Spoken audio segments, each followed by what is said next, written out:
আজ আমরা ইংলিশ গ্রামারের একটি গুরুত্বপূর্ণ টপিক সম্পর্কে জানব।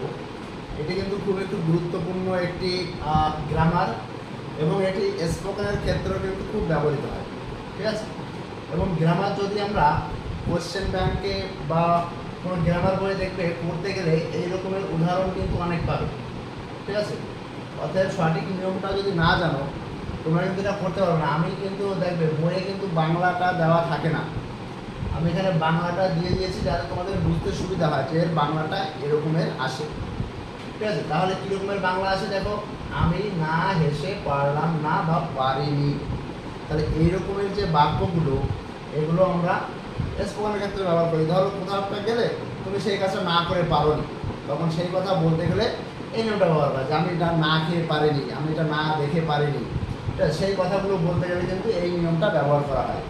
এবং দেখো তাহলে এরকমের নিয়ম আসলে আগে প্রথমে আমি ট্রান্সলেশনের নিয়মটা শিখবো, তারপরে একটা হচ্ছে গ্রামারে কিভাবে এটা আসে, পরীক্ষায় কিভাবে দেয় এই গ্রামারটা, সেইটা ঘুরিয়ে ফিরে কত রকম ভাবে আসতে পারে সেই জিনিসটা আমরা শিখবো আর কি।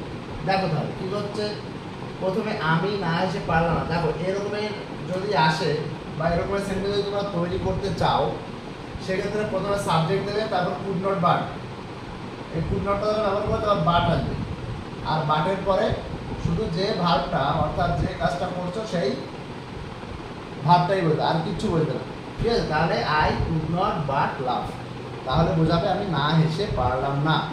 এই একই কথা আরও একভাবে বলা যায়। দেখো অর দিয়ে লিখেছে, এই জন্য এখানে অর দিয়ে কি লিখেছি, আই কুড নট, এই বাটের জায়গায় কি দিলাম, হেল্প দিয়েছি, আর এই লাফের জায়গায় লাফিংয়ের জায়গায় আইএনজিটা এক্সট্রা এসেছে, ঠিক আছে।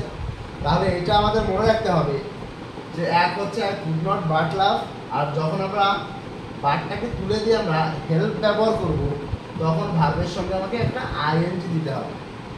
এটারও যা অর্থ দাঁড়াবে এর উপরেরটারও সেম টু সেম একই অর্থ, ঠিক আছে। এবার আমাদের মনে রাখতে হবে পরীক্ষায় কীভাবে আসে। দেখো নিয়মটা লক্ষ্য করো, এই যে লিখেছি পরীক্ষায় কীভাবে আসবে, he could not but Cry. তাহলে এটা মানে কি দাঁড়ালো, সে না কেঁদে পারলো না বা পারেনি, মানে এমন সিচুয়েশন হয়েছে সে না কেঁদে পারেনি। তাহলে এইটা পরীক্ষায় ধরো আমাদের দিল বা প্রশ্নে দিল, এটা তোমাকে এইটার মধ্যে যে কোনো একটা অপশন দিতে পারে, যে এর মধ্যে যে কোনো একটা করো। বলতে কী কীভাবে প্রশ্ন করতে পারে দেখো, ইউজ হেল্প, হেল্প ব্যবহার করো। তার মানে এখানে কিন্তু কোথাও হেল্প নেই, তার মানে হেল্প ব্যবহার করতে বলেছে, এভাবে আসতে পারে।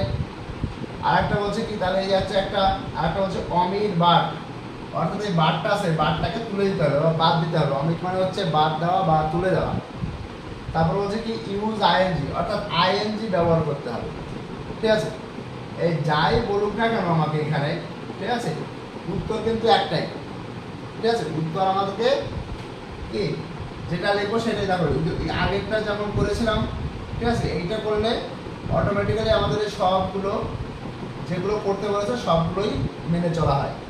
তাহলে আমরা কী করবো, আমাদের শুধু মনে রাখতে হবে হি, তারপরে কুড নট, কুড নট, আর বাটের জায়গায় কী করবো, বাটের জায়গাটা আমরা শুধু হেল্প ব্যবহার করবো, হেল্প।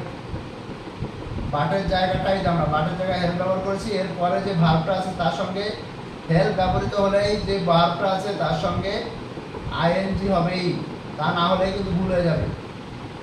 তাহলে he could not but help crying, তাহলে সে না খেতে পারল না, এটারও একই অর্থ দাঁড়াবে। তাহলে দেখো যদি আমাকে বলে ইউজ হেল্প, এই যে আমরা হেল্প ব্যবহার করেছি, যদি অমিট বাট, দেখো নিচের বাক্যে বাট নেই, ঠিক আছে। যদি বলে ইউজ আইএনজি, যে আইএনজি ব্যবহার করেছি, তাহলে সবগুলোই মেনে থাকবে। এর মধ্যে কিন্তু যে কোনো একটা দেবে, পরীক্ষায় কিন্তু তিনটে দেবে না, যে কোনো একটা দেবে। তোমাকে একটা বলুক আর যাই বলুক তোমাকে এই পুরো বাক্যটা এইভাবেই করতে হবে, যে আমাকে শুধু বারটা কমেন্ট করতে বলছে, আমি শুধু বারটাকে দিয়ে তারপরে এখানে ক্রাই দিয়ে দিলাম, তাহলে কিন্তু হবে না, ঠিক আছে। বারটা কমেন্ট করে হেল্প বসে যায় এখানে ক্রাই, তাহলে কিন্তু কেটে দেবে। তোমাকে চেঞ্জ করা মানে পুরোটাই চেঞ্জ হবে, ঠিক আছে। আবার অনেক সময় দেখো নিচেরটা দিয়ে উপরেরটা করতে বলতে পারে, ঠিক আছে।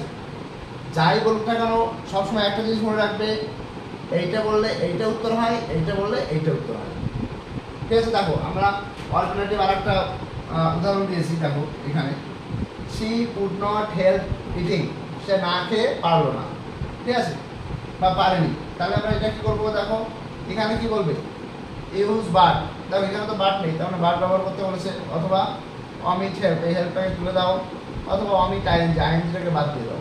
তাহলে আমরা কি করবো, আমরা কি জানি এই নিয়মটা সব একই নিয়ম। তাহলে she could not হেল্পের জায়গায় দেবো আমরা বাট, আর এখানে কি হবে, বাট দিলে এই আইএনজিটা উঠে যাবে, এটাকে বাদ দেবো। তাহলে হি কুড নট বা she could not but eat, বাস এই হয়ে গেল। তাহলে বাট ব্যবহার করলে আমরা আইএনজিটা আর ব্যবহার করবো না, এইটাই আমাদের মনে রাখতে হবে। তাহলে যদি আমরা এই দুটো নিয়ম মনে রাখি, দেখো কুড নট বাট দেবো আর এখানে আইএনজি দেবো না, আর হেল্প দিলে আইএনজি দেবো, তাহলেই আমাদের ঝামেলাটা মিটে যাচ্ছে। অর্থাৎ কোথায় কি দেব, কোনটা উঠে গিয়ে কি বসে, এইটা মনে রাখলেই নিয়মটা খুবই ইজি হয়ে যাবে। অতএব এইটা কিন্তু পরীক্ষায় খুব আসে, ঠিক আছে? অতএব নিয়মটা তোমরা শিখে রাখবে, আর না বুঝতে পারলে আমাকে কমেন্ট করে জানাবে, ঠিক আছে? আচ্ছা, না তাহলে এটা তো সবাই তোমরা খাতায় লিখে রাখবে।